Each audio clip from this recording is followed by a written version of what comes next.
Hi friends, आज का जो वीडियो बन रहा है जैसे कि आपने टॉपिक भी देखा है कि स्टॉक मार्केट जुआ है, सट्टा है या तुक्का है। तो मैं आपको ये बताना चाहूँगा कि पहले ही इस चीज़ को समझना ज़रूरी होगा कि जुआ, सट्टा और तुक्का होता क्या है। जुआ, सट्टा और तुक्का वो चीज़ होती है जहाँ पे लोगों को ये नहीं पता कि प्लानिंग कैसे करनी है, मैनेजमेंट कैसे करना है चीज़ों का और टाइम टू टाइम एनालिसिस कैसे करना है।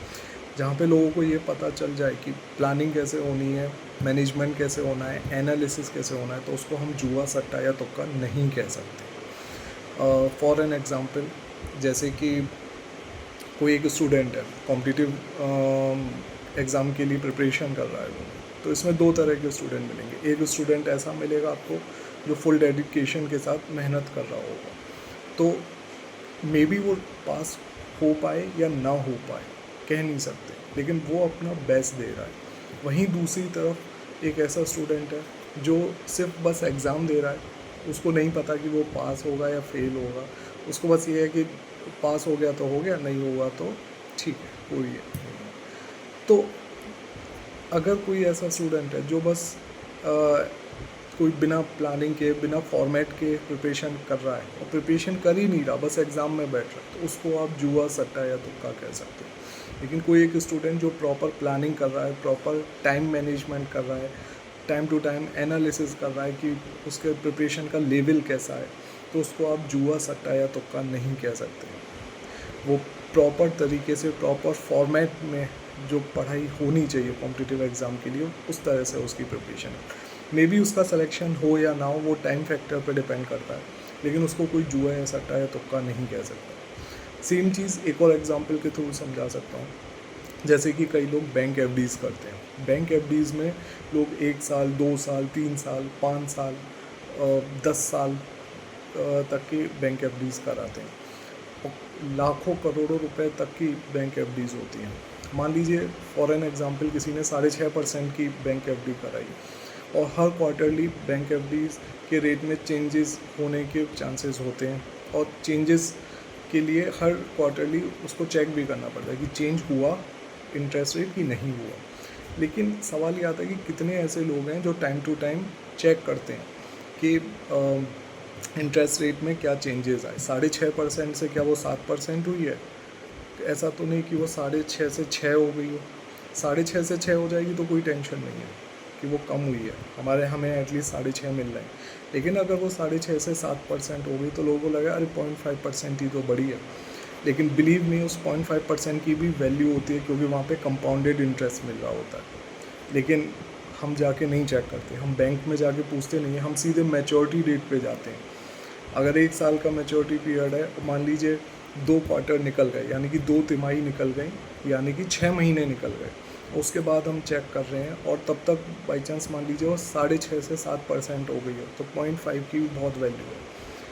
क्योंकि जब अमाउंट आप चेक करोगे ना, जो 10-10 लाख और करोड़ों का अमाउंट होता है, तो उस पर 0.5% की भी बहुत वैल्यू होती है। या अगर टाइम पीरियड ज़्यादा है, 2 साल, 5 साल, 10 साल, तो उस 0.5% की भी बहुत वैल्यू होती है।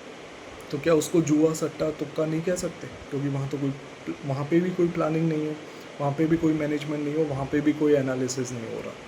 तो इसलिए ज़रूरी है कि चीज़ों को हम टाइम टू टाइम एनालाइज़ करें, चीज़ों को समझें, उसके बाद इन्वेस्ट करें। तो इसलिए जो लोग मानते हैं कि स्टॉक मार्केट जुआ है, सट्टा है, तुक्का है, ये सिर्फ वही लोग मानते हैं जो प्लानिंग नहीं करते, जो मैनेजमेंट नहीं करते, जो टाइम टू टाइम अपने इन्वेस्टमेंट को एनालाइज नहीं करते। उनके लिए ये जुआ, सट्टा और तुक्का है, और वो ही रहेगा। और जो प्रॉपर प्लानिंग करते हैं, प्रॉपर मैनेजमेंट करते हैं इन्वेस्टमेंट का, प्रॉपर एनालिसिस करते हैं, वो उनके लिए ये जुआ, सट्टा या तुक्का नहीं। उनके लिए कोई भी इन्वेस्टमेंट जुआ, सट्टा या तुक्का नहीं होता, क्योंकि वो प्रॉपर तरीके से आगे बढ़ रहे हैं। तो आई होप ये चीज़ क्लियर हो गई होगी। जो ये मिथ फैलाने की बात करते हैं कि ये जुआ, सट्टा या तुक्का है, प्लीज़ इस चीज़ को ना फैलाएं। अपने आप को देखें जो आप गलती कर रहे हो, क्योंकि स्टॉक मार्केट में जब लोग आते हैं तो उनका एक माइंडसेट होता है कि उनको रिटर्न चाहिए, ज़्यादा से ज़्यादा रिटर्न चाहिए और कम टाइम में रिटर्न चाहिए। लेकिन वो ये नहीं देखते कि हम कहाँ पे क्या गलती कर रहे हैं, हम चीज़ों को मैनेज कर भी पा रहे हैं कि नहीं कर पा रहे। हम टाइम टू टाइम एनालिसिस कर भी पा रहे हैं कि नहीं कर पा रहे, प्लानिंग कर रहे हैं कि नहीं कर रहे, और जिस वजह से उन्हें लॉस हो जाता है वो कहते हैं कि स्टॉक मार्केट बेकार है, जबकि गलती उनकी खुद की होती है, क्योंकि उन्होंने बिना प्लानिंग, बिना मैनेजमेंट, बिना एनालिसिस के स्टेप ले लिया। उसे इन्वेस्टमेंट भी नहीं कह सकते। Investment proper planning, proper management और प्रॉपर एनालिसिस के थ्रू होता है। इसलिए मैं हमेशा मानता हूँ कि PMA यानी कि प्लानिंग, मैनेजमेंट और एनालिसिस, ये इन्वेस्टमेंट में होना ज़रूरी है।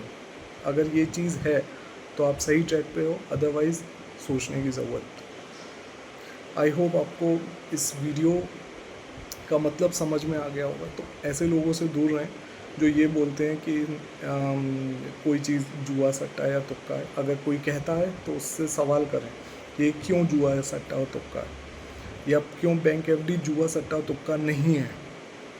ये है क्योंकि लोगों को लगता है कि बैंक FD में फ़िक्स इंटरेस्ट मिलती है, तो वो नहीं है। लेकिन आप तरीके से अपनाएंगे तो वो नहीं है। जुआ, सट्टा, तुक्का तरीका नहीं अपनाएंगे तो वो भी जुआ, सट्टा और तुक्के की कैटेगरी में आ जाएगा। तो आप कोई भी इन्वेस्टमेंट करो, चाहे गोल्ड में करो, रियल एस्टेट में करो, चाहे आप म्यूचुअल फंड में करो, चाहे आप बैंक FDs में करो, पोस्ट ऑफिस में करो, PPF में करो, सुकन्या समृद्धि योजना होती हैं, सीनियर सिटीज़न स्कीम्स होती हैं, किसी में भी करिए, लेकिन time to time planning, management और एनालिसिस करना बहुत ज़रूरी होता है। आई होप आपको वीडियो समझ में आई हो कि मैं क्या बताने की कोशिश कर रहा था। Thank you.